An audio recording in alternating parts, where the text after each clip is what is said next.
My own conviction is that there is no more important theme for the Church of Jesus Christ today than this theme of husbands and fathers.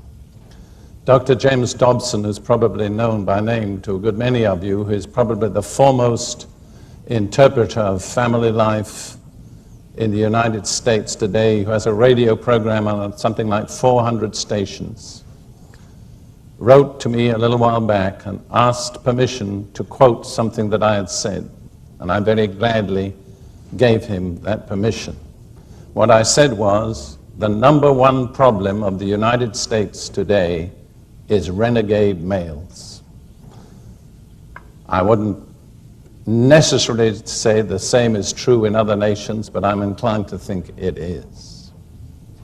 Males who've reneged on their two primary responsibilities as husbands and fathers.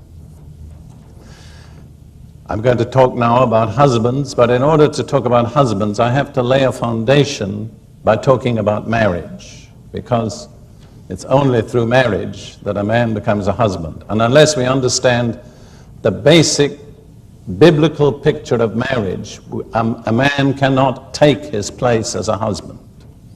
So I want to lay certain foundation truths concerning marriage. First of all, and most important, marriage is a covenant. There are two main passages in the Bible which teach this.